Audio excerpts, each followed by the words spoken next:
And we move on now from our Australian perspective on widening participation to a European perspective.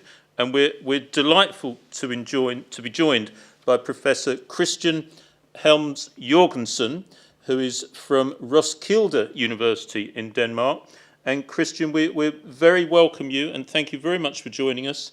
And please do your presentation for us now. Thank you. Thank you very much, and thank you for inviting me to participate in this exciting seminar. I'm from a small corner of Europe, actually Denmark, part of the Nordic countries, with Sweden, Norway, Finland, and Iceland. Our university is a smaller reform university from the early 70s. It was established especially to widen the participation in higher education as a regional university that also has a somewhat different profile, more problem-oriented, interdisciplinary research, and more, as we think ourselves, critical social research. What I would like to talk about is results from a European and also a Nordic research project that especially focuses on the problem of getting access from vocational education at upper secondary level, which in Denmark means apprenticeship, that would involve occupations like in construction, carpenters, bricklayers, craft industry, car mechanics, service and health occupations. That would be on grade 10 to 12. Normally, apprenticeship in Denmark would last 3 to 4 years, but during apprenticeship, you would not gain eligibility for higher education. And this is a similar problem in other countries in Europe, especially in German-speaking countries like Germany, Austria, Switzerland, partly the Netherlands and Norway that have systems like Denmark based on the apprenticeship model. And we have had a European project called the Hybrid Qualifications Project, and we're currently running a comparative Nordic project investigating this problem.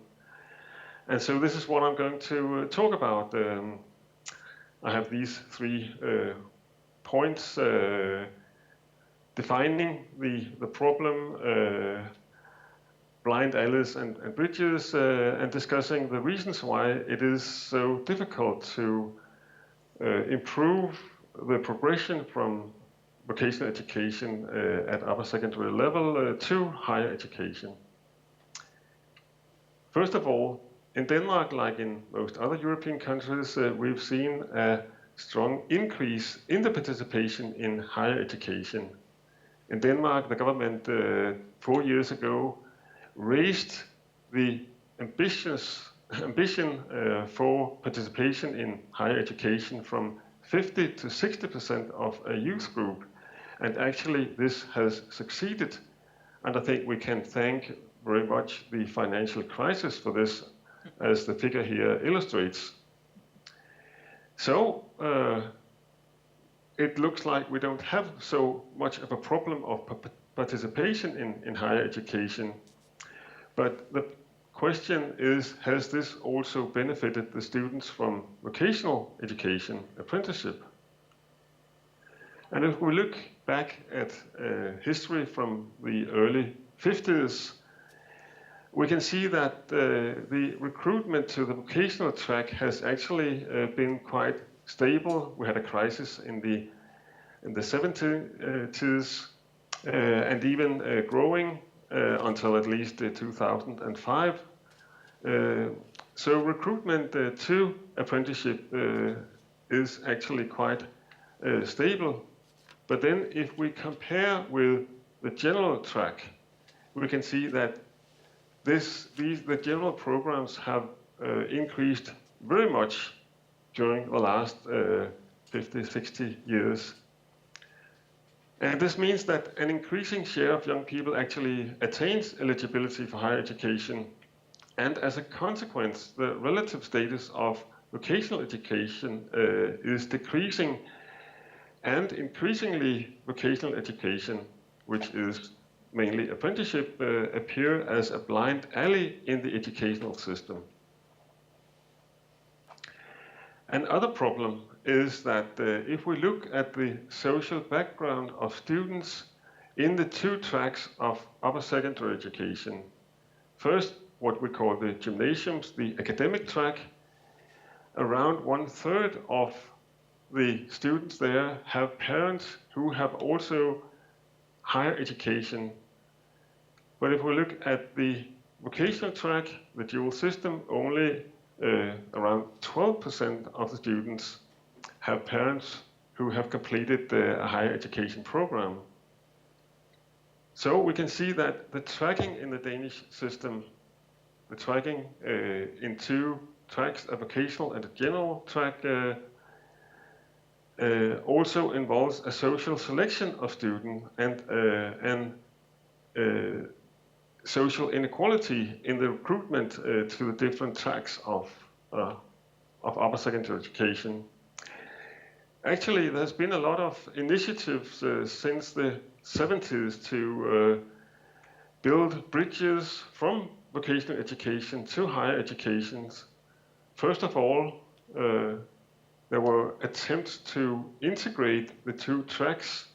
This actually succeeded in our neighboring countries, Norway and Sweden, that established integrated upper secondary programs. Denmark, in contrast, maintained, like Germany, a selective system at this level. This is partly due to the interests and the influence of the employers and the craft unions that wanted to maintain their control of the apprenticeship system. This meant that tracking was maintained, and then linkage measures was added, which meant that attempts to build bridges to make horizontal transfer from the vocational into the general track was attempted, but this was not very successful. One reason was that we have seen an academization of higher education programs, which means that we have increasing requirements for getting access to some of these sub-bachelor higher education programs that have been the destination for many former apprentices from the vocational programs. Another initiative was the establishment of so-called vocational gymnasiums in the 80s, but we can now see that they have to some degree had the opposite effect as what was intended, because it has recruited some of the most academically strong young people from the vocational, the ordinary apprentices system. And this has meant that the progression rate from vocational education to higher education has decreased. Another initiative has been to offer so-called additional study-oriented subjects in the apprentice system. This has especially been an option from year 2000, but very few students take opportunity of this offer. And so what is the result of these policy initiatives? This is a picture of the educational system in Denmark. You can see after basic school, grade 10 or 9, young people have to choose either the academic general track or the vocational education, which is primarily apprentice program. If you choose the academic track, most students go on to higher education, and we've seen that enrollment has doubled in the period from the 80s, so it has been quite successful. whereas today around 1/3 of a youth group complete a program in the vocational track. And the problem is now that if you have chosen a program in the vocational track, it is almost impossible to shift into the academic programs and go on to higher education. Only 5% enter higher education from vocational programs, which means that vocational education is considered a blind alley on the pathway to higher education. And it also means that we see increasingly that the labor market is becoming segmented.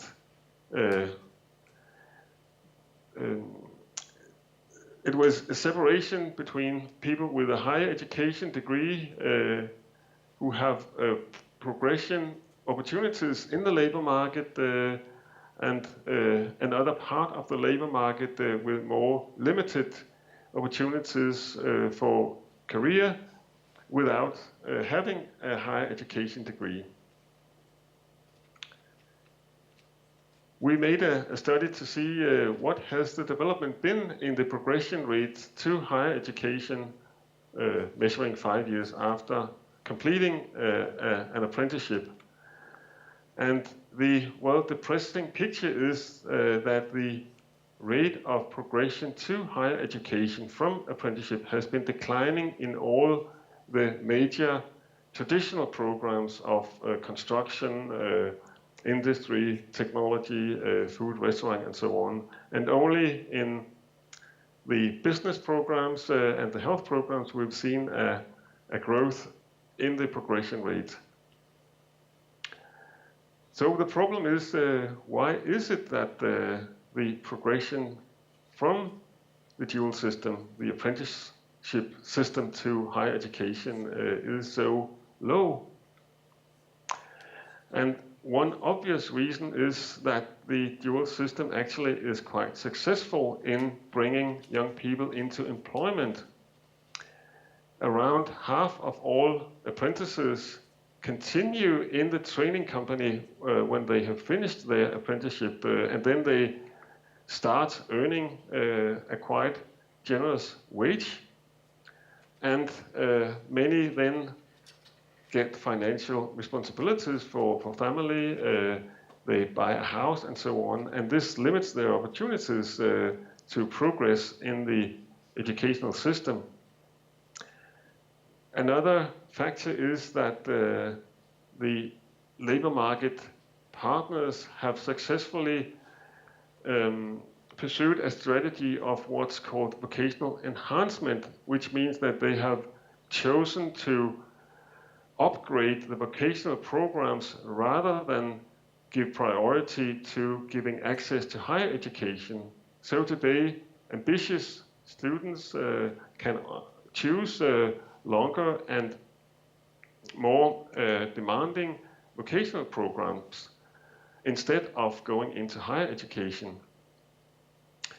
Denmark, like the other Nordic countries, have a quite compressed wage structure, which means that many skilled workers, journeymen, will have the same life wages as many people with a bachelor degrees, especially in the public sector, nurses, teachers, and so on, which means that they don't have so much financial incentive to go on in higher education. Their wages will not necessarily be that much higher. And in addition, at least until now, skilled workers have had quite good opportunities for work-based careers, which means that the mainly craft-based production system in Denmark allows people with an apprenticeship to progress into also management positions without completing any higher education. So these are all a variety of reasons why we see such a low progression rate to higher education from vocational education. And of course, then you can ask, what is the problem then? Many of the young people who complete a vocational education actually manage quite well in the labor market, have good earnings and so on. But returning to my first slides, the basic problem is that we have a quite unequal social recruitment to vocational education and to higher education.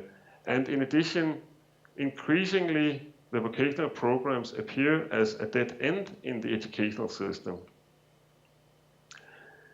The dual system, the modern apprenticeship system in Denmark, has many advantages. It offers a smooth transition to employment. We have a quite low youth unemployment in Denmark and higher degree of inclusion of non-academic youth in the labor market than other countries. And the apprenticeship system offers an alternative and valuable pathway besides and not necessarily below the academic track.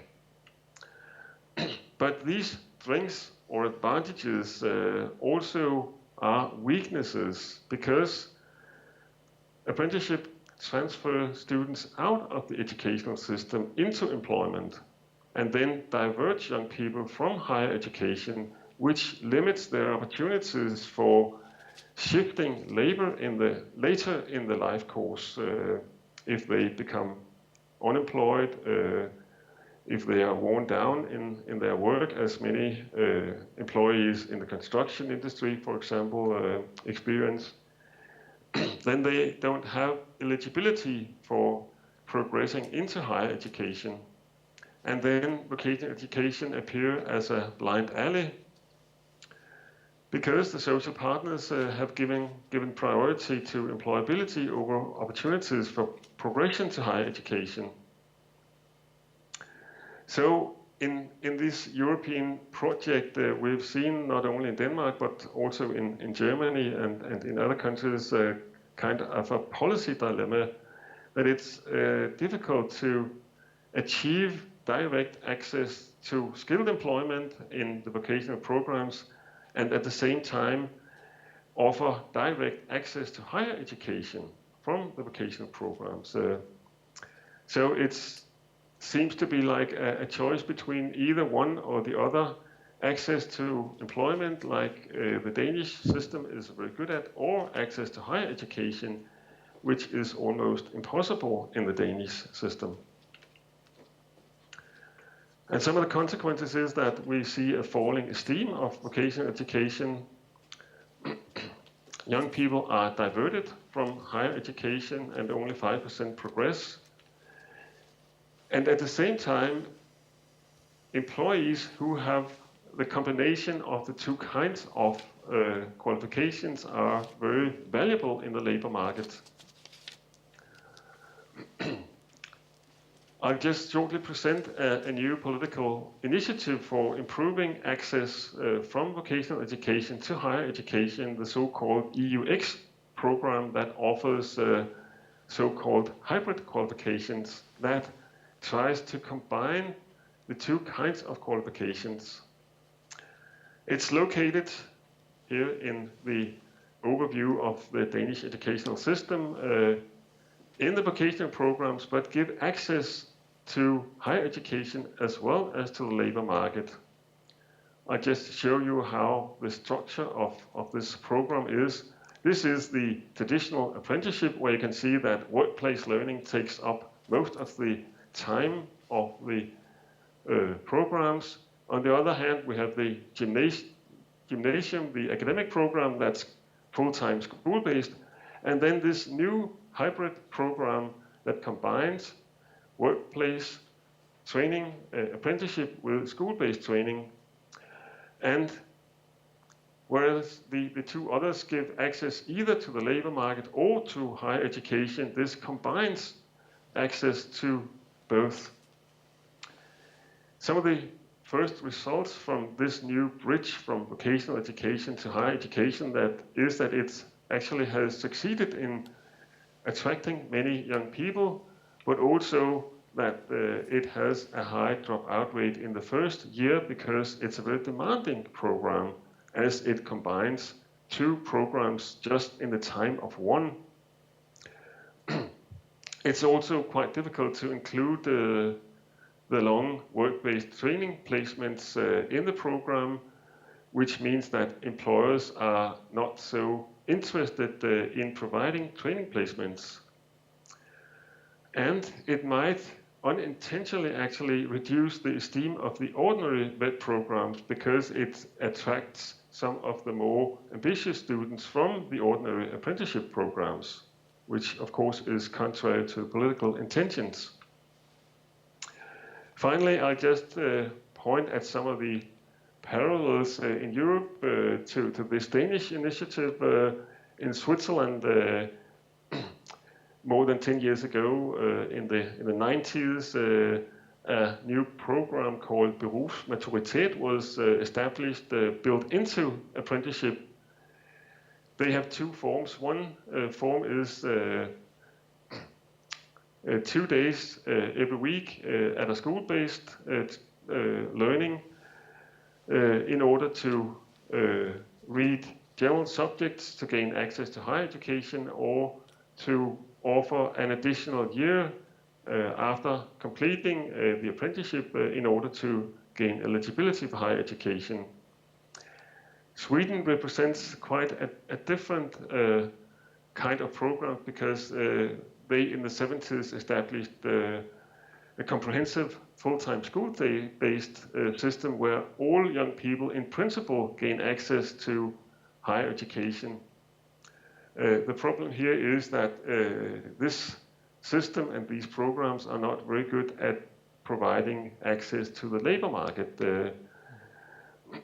So what I would encourage is that we explore further the opportunities for policy learning from other countries, and in one of these projects called Hybrid Qualifications, we have results from 10 different countries,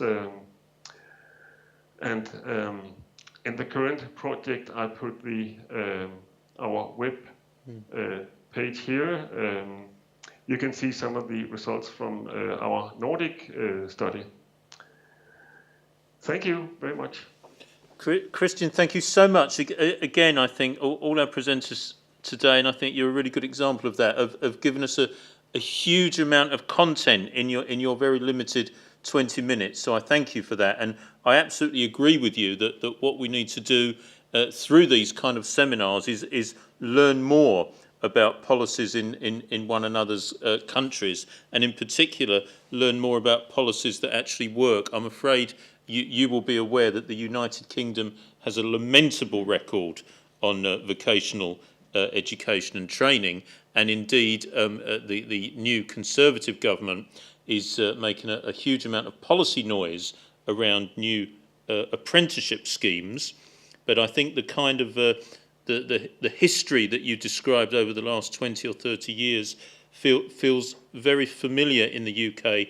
We've had lots of kind of half-hearted starts at this, and none of them, it seems to me, have really worked. So I think your nod towards the kind of hybrid approaches is very welcome. And if I can just reflect back to you, I think the work around the kind of the sort of, I'm trying not to say the social apartheid, but the kind of difference between the backgrounds of students who go on to study in higher education and go on more obviously vocational tracks remains a very distinctive factor, and is very true in the United Kingdom as well.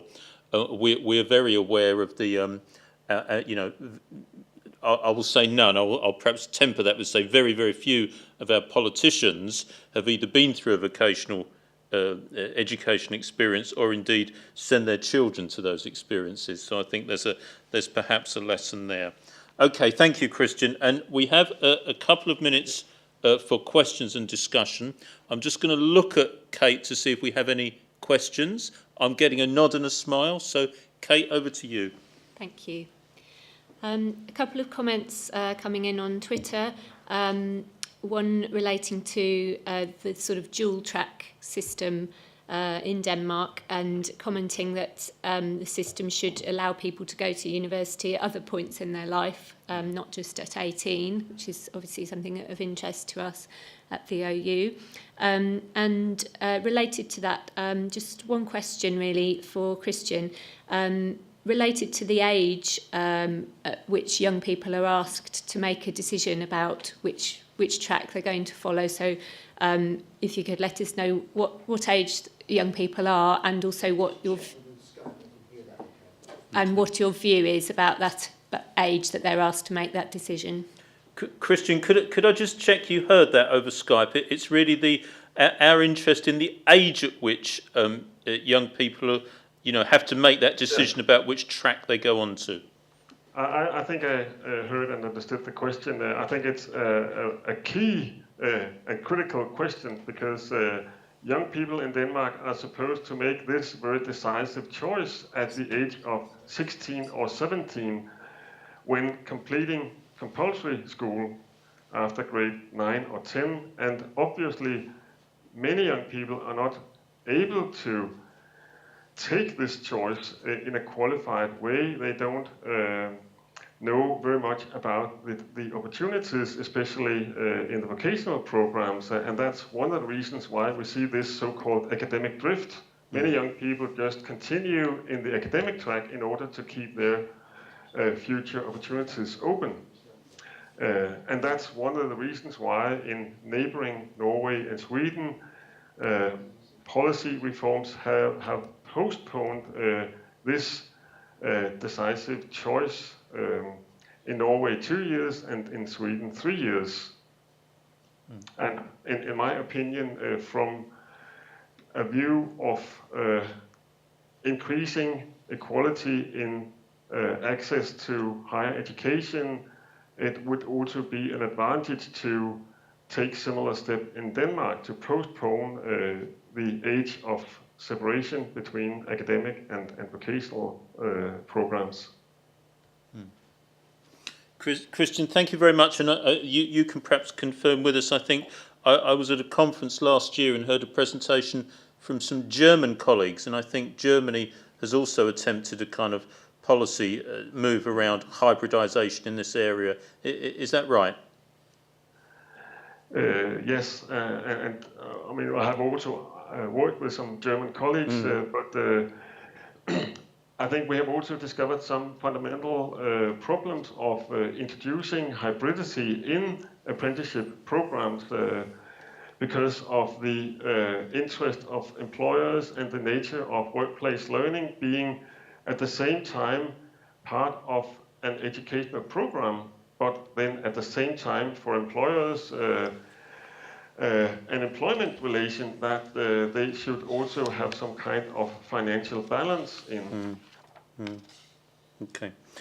Christian, thank you very much. I'm afraid I can't say I've spoken to the Danish cricket captain to see if we can do you a favour. All I can offer really is that one of my sons has just been accepted to do his MA at the University of Copenhagen. So Denmark will be receiving a very bright and handsome young man in the autumn. So I hope that goes well for Denmark.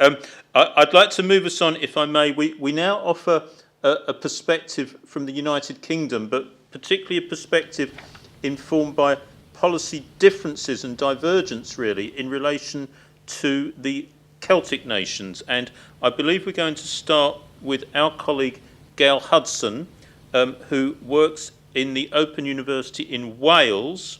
And Gail is going to be giving us a perspective which I will then seamlessly move into another colleague's presentation from Scotland, and then we will have an opportunity to ask questions and round things off at the end. If I can just remind you, for those of you listening out there, we can be addressed, and you can have a bit of a conversation through Twitter at access_observe, and the hashtag is OUWP seminar.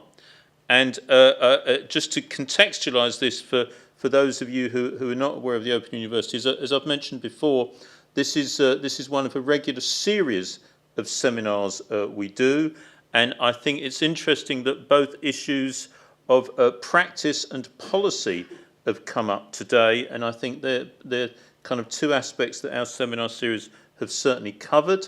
If I could also just draw your attention, we also publish an academic journal called Widening Participation and Lifelong Learning, and we'd certainly welcome any contributions or any kind of readership to that. And we also hold a biennial Widening Participation Conference, and our next conference is in April, and you would be more than welcome to come to that as well. But we're going to try and link up now with our colleague Gail Hudson. Thank you. Hi, can you hear me okay? We can, Gail, thank you. Fantastic, thanks very much. I've got a little bit of feedback. I don't know, I've got a real echo actually coming through.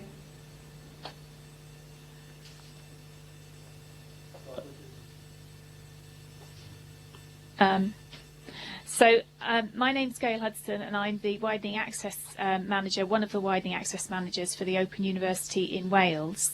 As John mentioned, education is devolved in both the Scotland and Wales and Northern Ireland. So we have a separate education minister in Wales, and the policy is obviously driven by policy drivers in Wales in terms of the education. Could somebody flip my next slide, please? Just to give you an overview then in terms of the picture in Wales.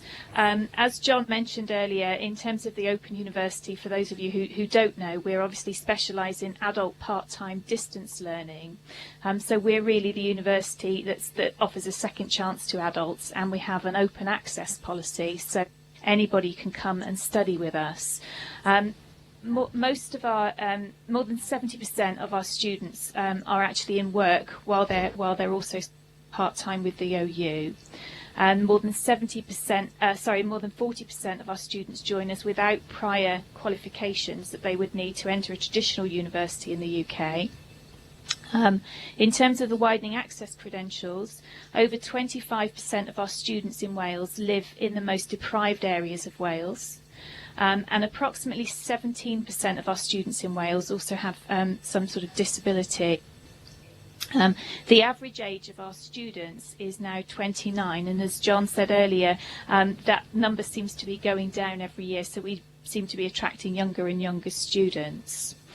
If I could just flip to the next slide, and click again. Thank you. Widening access and social justice are key priorities for the Welsh Government. In Wales, we've had a Labour majority government since 1999, when the Welsh Assembly first came in. So we've obviously very much driven by social justice and widening access.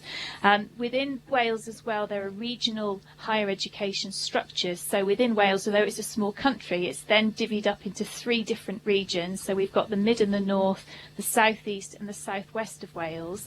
And there are what's called reaching wider partnerships within those 3 regions of Wales. And it's expected that universities, colleges, the FE, further education colleges, work together around widening access. So we really try and work together to promote widening access and bring people through. If I can just have the next couple of bullet points, please. In response to the terrible PISA, the Programme of International Student Assessment, the PISA results in Wales, where Wales was ranked the worst in the UK, there's a really increased focus on the attainment of schools and aspiring young people, raising young people's aspirations in schools. And there seems to be less of a focus now on adult learning and promoting learning and higher education for adults. So this is obviously quite a challenge for the Open University, which is really, its raison d'etre is really to get adults into learning. And as a consequence of this, there's adult funding, adult learning funding across Wales has been slashed in the last 18 months, and hundreds of community courses within Wales are being withdrawn from what was the sort of adult community learning partnerships and further education providers within Wales. This presents a challenge for us at the OU, because obviously we need those those community learning is often where people start their learning, and then they might progress onto the Open University. So we can just have the next slide, please. Thank you. So in terms of widening access and priority groups in Wales, the Higher Education Funding Council, if we can just have the next click, please. The Higher Education Funding Council, the priority widening access groups are people living in Communities First areas. Now, Communities First is a flagship programme from the Welsh Government, and basically they've created partnerships around the most deprived areas in Wales. There's something like 40 Communities First partnerships, mostly in urban areas in Wales, and they mostly align with the Welsh Index of Multiple Deprivation. And then there are some additional deprived areas that aren't Communities First areas, and those are also on the list for priority groups within Wales. So it's focusing on the poorest communities in Wales. And there's a sector target that the Welsh Government has set, that 22.4% of the student population will be from these deprived areas by 2015-16.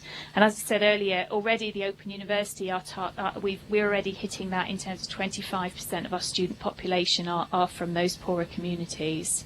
And if I could just click to the next bullets, thank you. The Welsh Government and HEFCU, the Funding Council, also are closely monitoring these other underrepresented groups within higher education, and there's the expectation that universities also look to these groups. So we've got those in low HE participation neighbourhoods, workless household, disabled peoples, carers, ex-offenders, and those who've been brought up in local authority have had some experience of local authority care. So if we can move on to the next slide, please.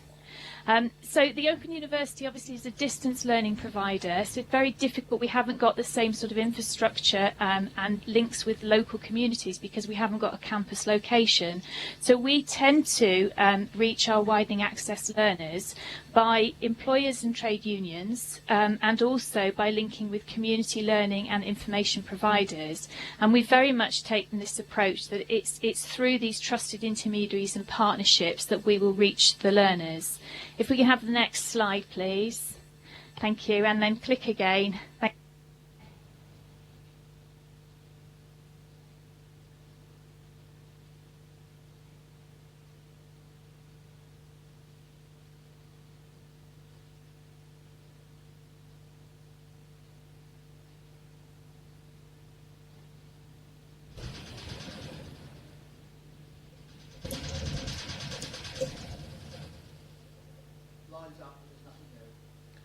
Gail, I don't know if you can hear us. We have lost your audio. No.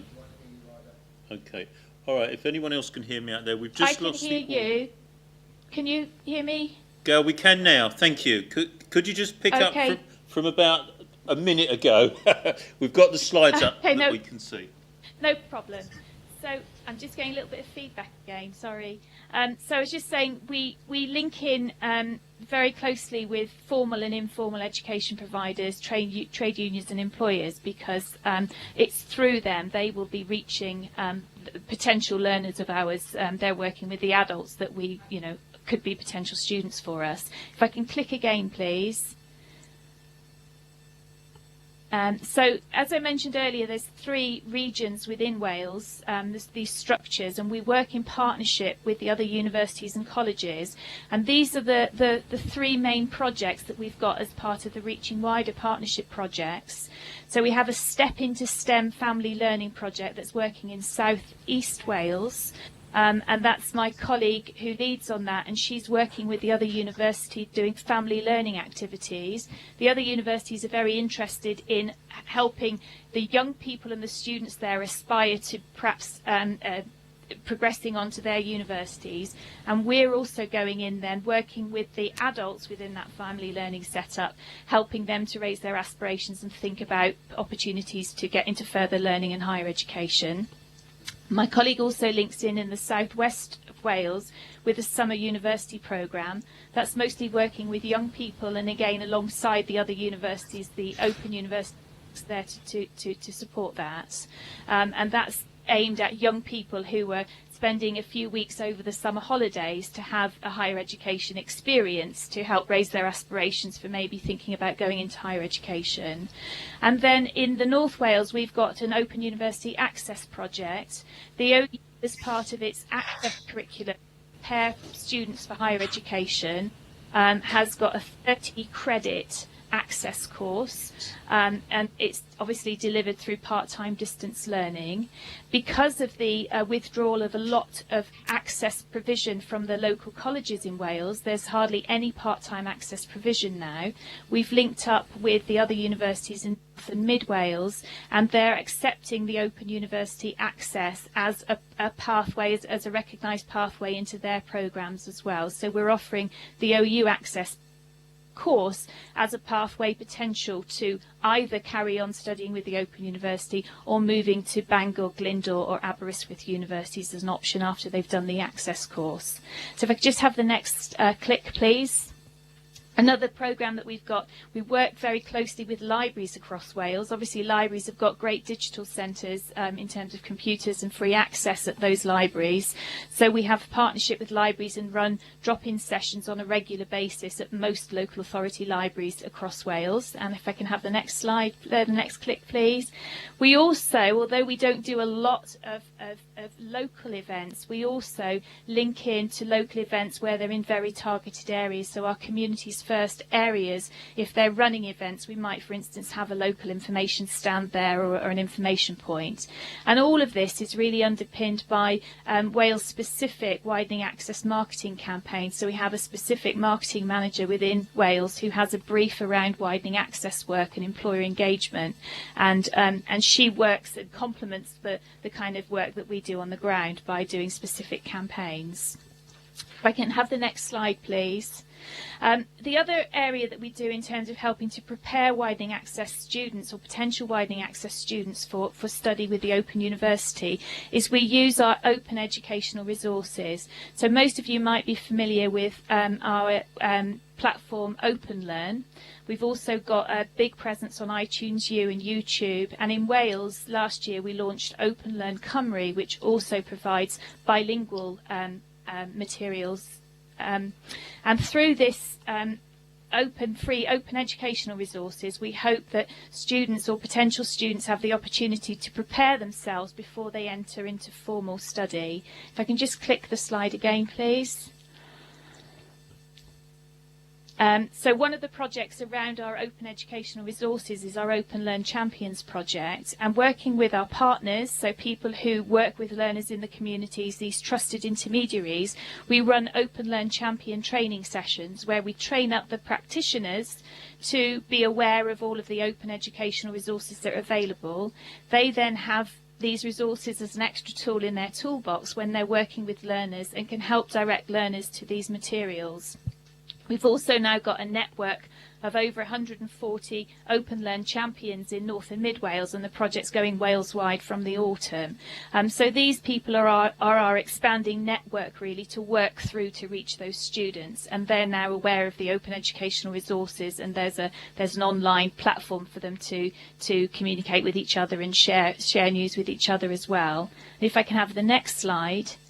Another area is our Pathways to Success project. So we work, we've created 4 different pathway routes through our free open educational resources in health and social care, maths and science, social science and arts and humanities. And basically academics have pulled out particular pathways through these educational resources, these 3 educational resources. So a student who wants to prepare for, say, an arts and humanities degree or to dip their toe in the water can follow a more directed path through the free courses. If I can have the next slide then, please. So hopefully the idea, this approach means that through entering our informal learning opportunities by Pathways to Success, the OpenLearn Cymru and the other free resources. This increases the learners' confidence and study skills and understanding of the subject, so they're more prepared and able to then make more informed choices about where they go next in terms of progressing to their formal study. And in terms of formal study, they can progress on to the Access course, which is a level 0, HE level 0 course, so it's a pre-degree course, or they can come straight into the undergraduate programme, or obviously if they're suitably qualified beforehand, they could go on to study at postgraduate level. So that just sort of highlights how that OER links from the informal to formal learning. And if I just click to the next slide then, please, and click all three of those, that's fine, thank you.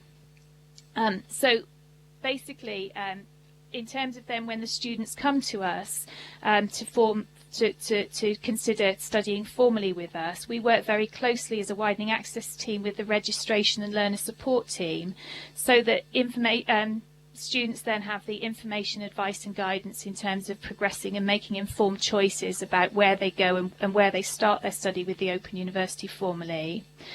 The OU has got student support teams, so depending on what faculty area the student joins, they would then join a student support team.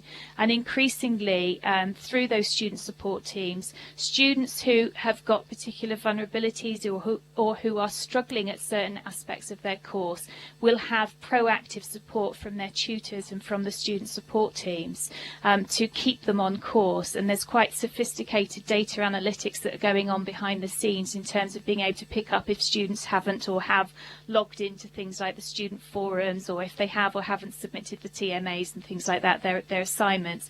So students and tutors can be much more proactive then in terms of offering that support. And then we have specific interventions in Wales depending on where the vulnerabilities are. So for instance, we're at the moment looking at a project to offer proactive support to disabled students who we know aren't they're coming in and they're studying with us, but they aren't successful in their outcomes in terms of the grades that they get. So we're offering more proactive support in Wales and making sure that the students are taking up things like the disabled students' allowances and other supports facilities that they're entitled to. So there's some proactive work going on there. And I can just have the next slide, please. The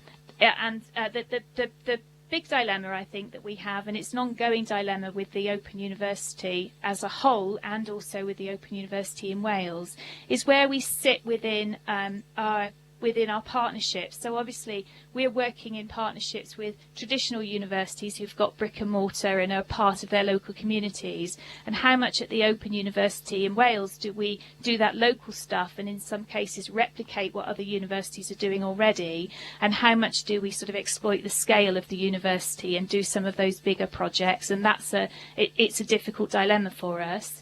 And similarly with the adult education, community education being withdrawn in Wales to a large extent, where do we meet the students when they're on their learning journey, and how prepared are they before they come to us, and how much do we meet them further down the road in terms of helping them to prepare before they actually start to study formally with us. And again, I think that's a sliding scale really, depending on the pressures that we have in terms of recruiting student numbers for our formal courses, but also working obviously with community partners to help prepare students for study either with us or with other partners.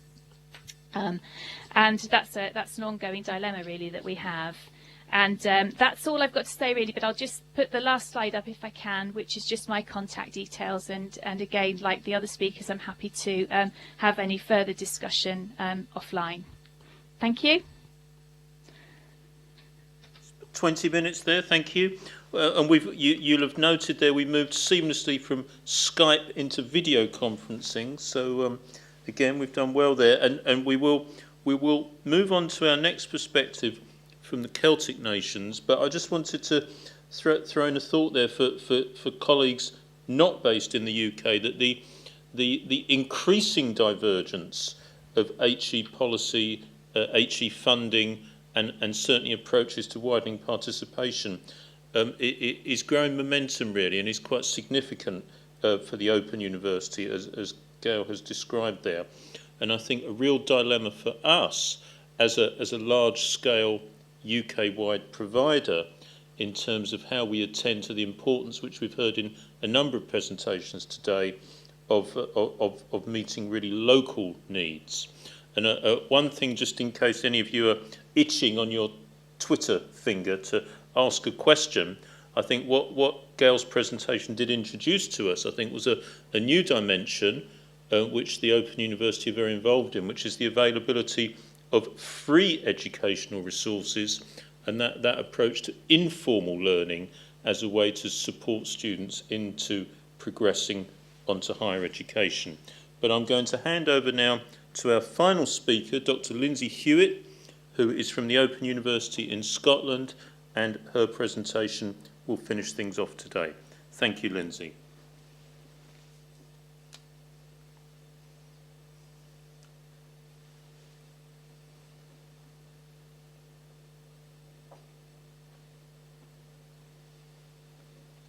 Okay, Lindsay, we can see your slides. We cannot hear you yet.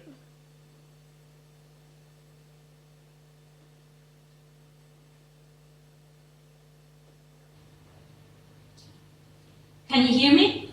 We can now, Lindsay, loud and clear. Thank you very much. Oh, that's excellent. Okay.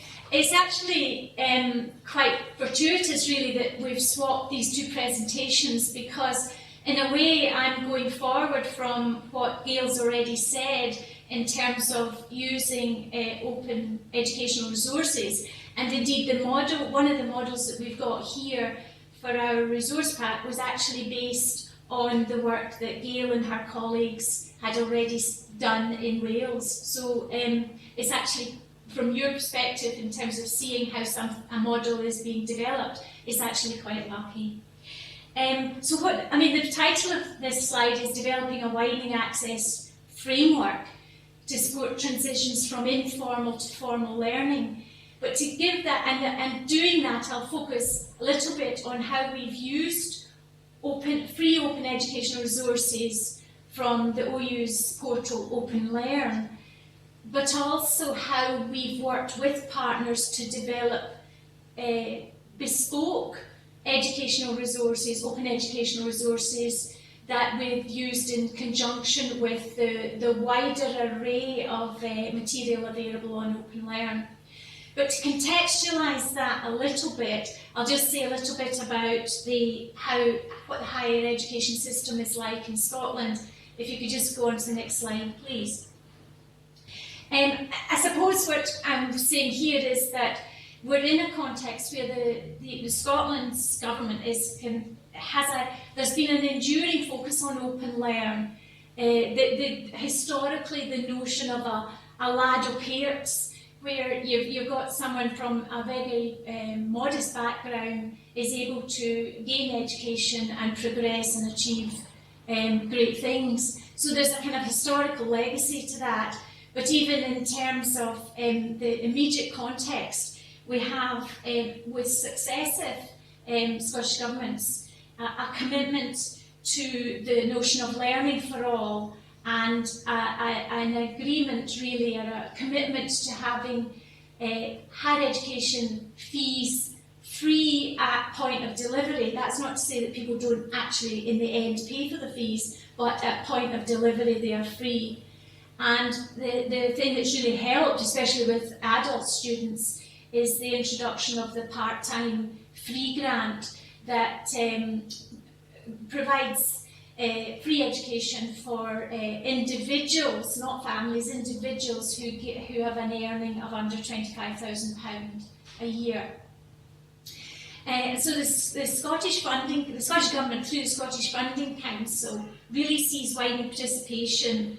The focus is on intake into colleges and universities, and the focus is on targeting individuals, either specific deprived areas across Scotland or individuals with low income, and to look at schools in particular where there's low progression rates to college or higher education.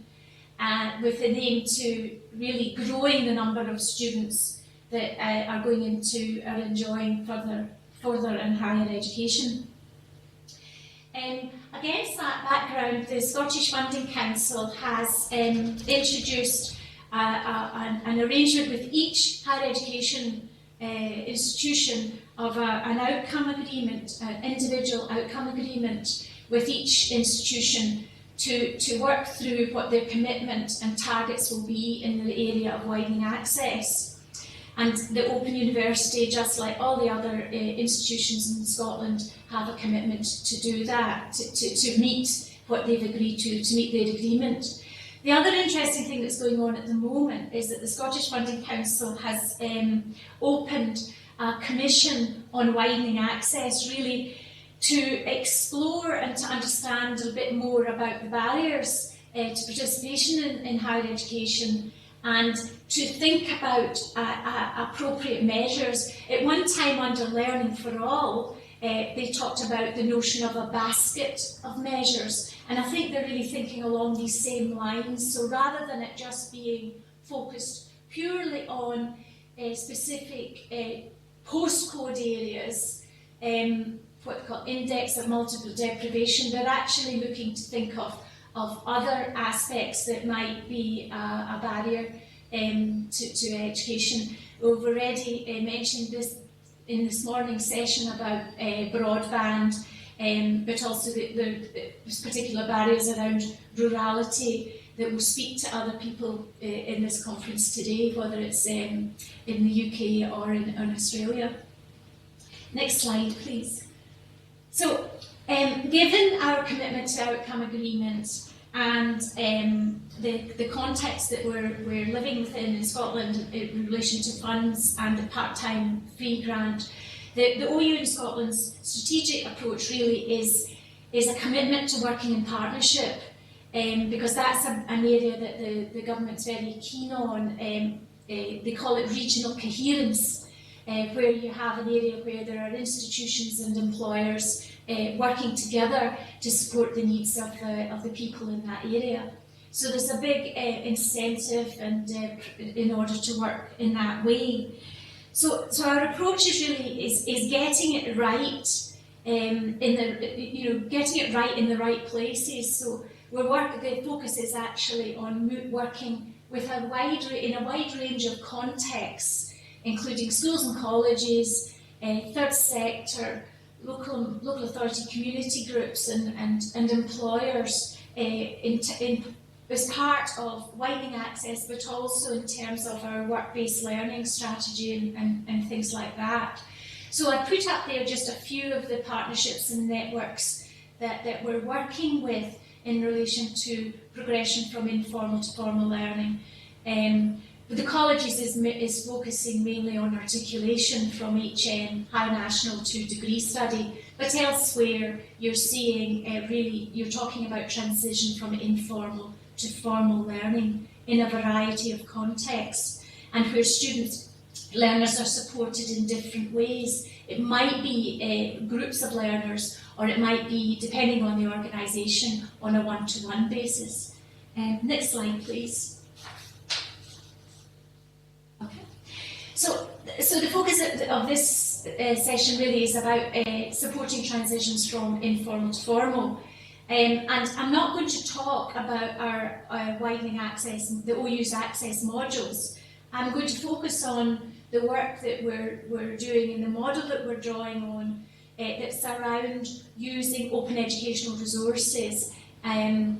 But our OpenLearn, it's got thousands and thousands of resources, and although you can navigate it in the sense that you've got different categories, 8 categories of subjects, and each item is flagged in terms of the number of the time, whether it's 5 minutes or 50 hours or whatever, and the level.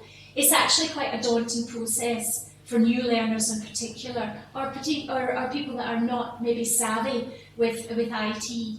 So the idea of the Open Pathways to Higher Education, the PAC, and the online resource that itself sits on OpenLearn is that it's to help learners navigate their way through OpenLearn resources, drawing on them, and taking particular learning pathways.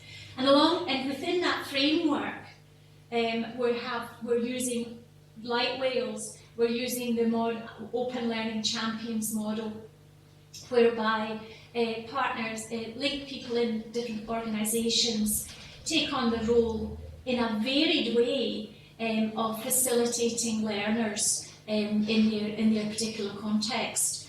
And the third item that's really important there is you can't just expect people to do that and just say, well, here you are, here's Open Learn, or even here you are, here's Open Pathways. There is a support system there that is really in terms of briefing and a workshop to get students, to get learners, Open Learning Champions, familiar and confident with doing this work.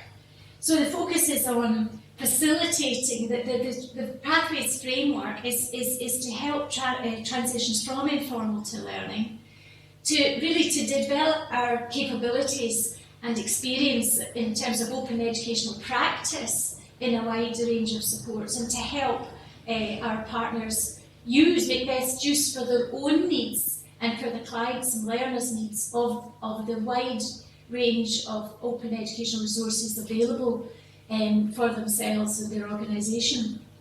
And one of the main ways that we're focusing on doing that is with proactive outreach with partners in that way. Next slide, please. Yes, and I flagged up Open Learn, which is, as I was saying, that's the portal where we have that wide, rich resource for people, and it is a matter of helping people make best use of that in terms of what they identify as their needs and the needs of their clients. Next slide, please. And this is the Open Pathways to Higher Education resource. It consists of a guide for learners and 3 pathways documents that are based on broad subject areas, arts and languages, social sciences broadly, and math, science and technology broadly. And those are enable people to move really from a position of just tiptoeing into areas in Open Learn and then mapping their way through that. Could you put up the next slide, please? Next slide. Okay. So along with the learner's guide, they have a learning log where they can actually chart their progress and reflect on their experience. So it's a matter, so that for the first elements within the resource is to explore. So the content is little snippets. It might just be videos, but it's everything is under an hour in these different subject areas. And then people have the opportunity to delve a little deeper by following through on a particular pathway to delve deeper into particular Open Learn courses. We've restricted this to up to 8 hours. That's not to say that people can't go beyond this and look at other courses much longer than that. But in terms of this small steps, the idea of navigating a pathway using small steps, we've restricted the notion of explore to under 60 minutes and delve to under 8 hours. And then they can progress on to these particular individual pathways that can take them from informal to formal learning. Next slide, please. And this is a sort of a graphic that just explains to you, in a sense, the starting point is Open Learn, but from there they can go on to do badged courses within Open Learn, or then maybe move on to one of the 3 access modules before moving on to undergraduate study. But the aim is that people come in where they feel they're ready to come in, and that they take the steps that they feel comfortable with. Next slide, please. And part of that progression is looking at, in a non-assessed way, but in a kind of a stepping stone towards formal assessment. There are the range of badged open learn courses that allow people that are 24 hours in length, that allow people to prepare themselves for more formal study. Next slide, please. Next slide, please. Thank you. So the idea is that the open pathways can be used by individuals, but it can also be used by organisations to help them signpost and navigate and set up things like peer support. And depending on what the organisation is, so for instance with Women's Aid, for instance, the amount of facilitating that might be done might be like that is encouraging peer support so that people have are able to engage in new learning but in familiar spaces, so that they're able to make use of the trusted space and trusted organisation that they're involved with in order to explore in a familiar way, taking steps into new areas of learning. Next slide, please. Okay, so it's new learning in familiar spaces, and over the recent years, well, the past 10 years really, we've been working with a range of partners, developing resources and developing ways of working with learners going from informal to formal learning. And those are just the middle one, the middle photograph there is of Bridges programmes in Glasgow, Women Learning Group, and that's we've worked with Bridges to create a bespoke reflection resource for their clients, and they use that alongside open pathways. Can you put on the next slide, please? Yes, and the other area that we've worked in considerably over the past few years is working with carers, individual carers and carer centres. And Leslie worked with us on, she did one of our access courses, openings course, and she also did the reflection open educational resource. And out of that work with carers who were working on a generic resource, they felt that it was important to develop one that would speak more clearly to carers themselves. And that was the inspiration really to develop with the carers and the carers organisation a reflection resource called Caring Counts, that they went on to, they helped to create that and to inform the content for that. Next slide, please. So the Caring Counts is an open educational resource, and it really takes people from thinking about where they are now to where they want to be, and what their learning needs might be in terms of their goals. And they go through, the resource contains ideas about reflection and why that's a good idea and why it's a useful idea in work and in learning context, but also reflective activities which people can try out themselves. But they don't just have to try them out for themselves. The carers that inform the resource, you're able to share in their own reflections. So that means that it's not so much done in dusted case studies, but actually you're in a very privileged position in sharing in the carers' own reflections and their journey too. Next slide, please. And these are just a few of the carers that took part in creating that resource. Next slide, please. The thing that made that possible, that the creation of development of Caring Counts possible, was that it was governed. It was an open educational resource governed by Creative Commons license. That meant we were able to use it, and it could be reused, adapted, and we were able to work with partners to create a resource from a generic resource to make it a bespoke resource that spoke to their needs. And that sits on the OpenLearn project platform, OpenLearnWorks. And so already we've worked with the carers to create one, and I said with the Bridges it was new migrants and refugees. But certainly already people are seeing the excitement of not just having access to the thousands of material, pre-open material on OpenLearn, but also the opportunities of actually creating material that speaks particularly to individual contexts and circumstances. Next slide, please. Okay, so the framework that we've got at the moment is that we've launched Caring Counts and a version of that which is called Caring Counts in the Workplace, which is to raise awareness about carers' roles and qualities and how you might support them.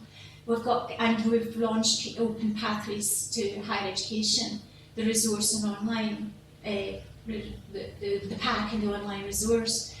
We're piloting the Open Learning Champions model with two carers organisations, two sets of carers organisations in Shetland, using Shetland Virtual Carer Centre and also in Dumfries. And what they're doing there is they're starting with Caring Counts.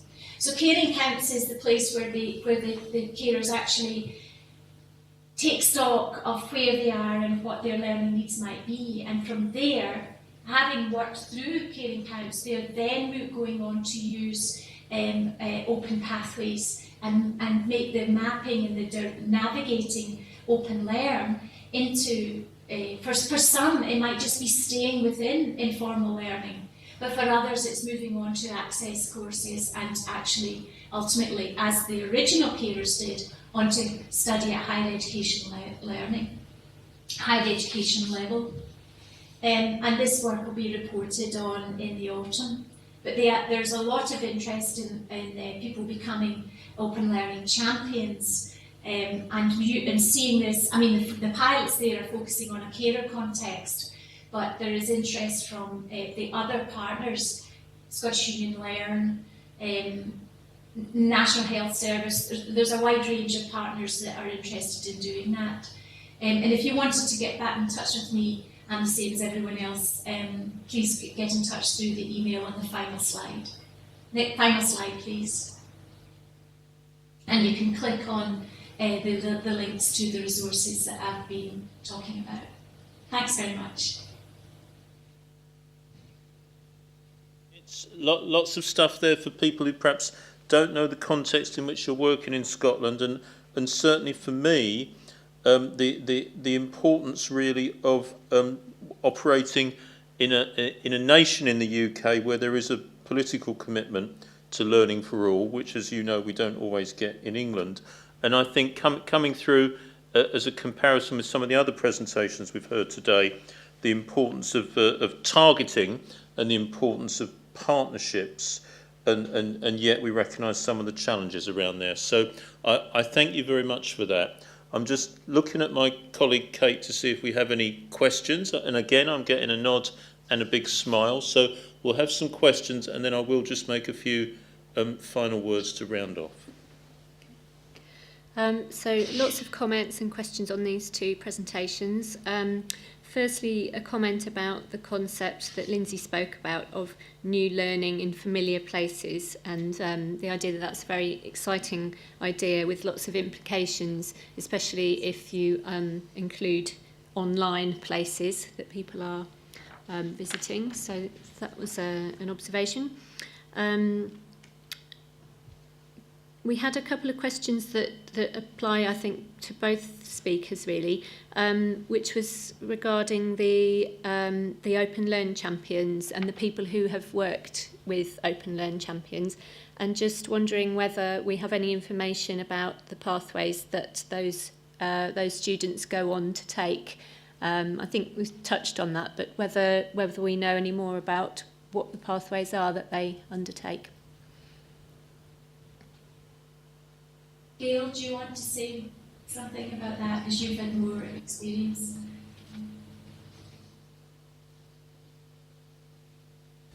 So I just picked this up now. Can you hear me? Yes. Yes.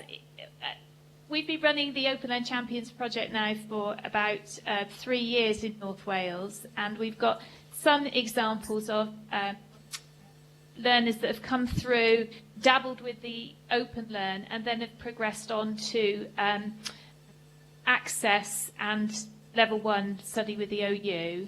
But also there's examples, as I mentioned before, in this bigger partnership work that we undertake within Wales, of learners coming in and then maybe going from the open educational resources into FE type study because they're not ready yet to progress on to higher education study. So using that as a pathway to develop their confidence and go into maybe some essential skills things, some IT training, that kind of area. And some that have picked up on OER content and have then gone into employment. They've used it around sort of updating their CVs and their skills and things, and they've used that to develop their confidence to get into employment. So a real mixed bag. And one of the challenges that we've got is how we track, when we're working with trusted intermediaries, how you then track the kind of, I suppose, the exponential growth of how that goes and how it sort of expands outwards. And I think we're still struggling to do that. And I suppose as technology gets better for us in terms of tracking centrally, we might be able to do more of that. But there is a challenge there for us. We also had some comments and questions about the role of BOX, that's badged online content, for these audiences, and whether the OpenLearnChampions know about the box and are able to point people in that direction. And also I mentioned that later on this year there will be some box focused on volunteering that might be of relevance to these audiences. Yes. The Learning Champions do know about the box because in actual fact I should have said, but caring counts and reflecting on transitions, the reflection courses, they are actually badged courses. Students, learners do the quizzes and they get badged, but the box you're talking about, the ones on OpenLearn, and yes, that's part, if you remember the gear image I had, well, the box feature in there, so yes, they do understand that, and they like that a lot. That they like that as an introduction, as a very gentle step from informal to formal learning, because quite often our experience has shown that it's assessment that's quite often the hurdle, the main hurdle. So this is a gentle step towards more formal assessment. Excellent, thank you very much. There's just one final observation in relation to these sessions and also across the day, that really all of the presentations today have highlighted some of the issues that exist that open access part-time study can actually help to address. So an endorsement there of the interest and relevance to people. Okay, thank you, Kate. Well, just a few final rounding off remarks from me. I'm really grateful for the quality of the presentations today. I think they've raised for me a number of important issues. There are issues around inclusivity, I think, which we've heard a lot about, and really a kind of undercurrent that simply widening participation is not enough. There remain issues around retention. There remain issues around student success, and in particular, I think there remain issues across the HE sector in a number of countries around the kind of pathways that students are offered, and indeed whether we have the appropriate pathways and the support within those pathways to enable all students to meet their aspirations.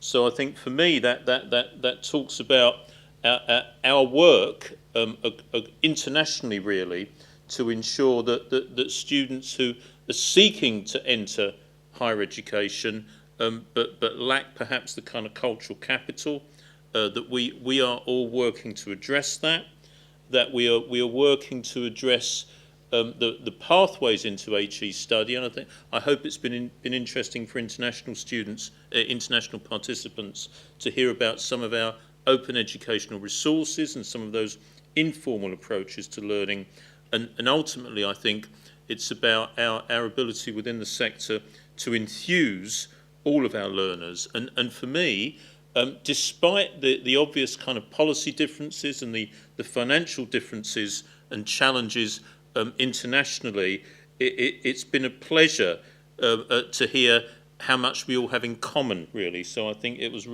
this was a really valuable seminar for me for doing that. I think the one lesson for us all that I think has been touched upon is the importance of getting more evidence of evaluating the beneficial impact of some of the programmes we've heard about, if nothing else, to persuade policymakers and financial gatekeepers of the importance of our work. So thank you very much for that, everybody.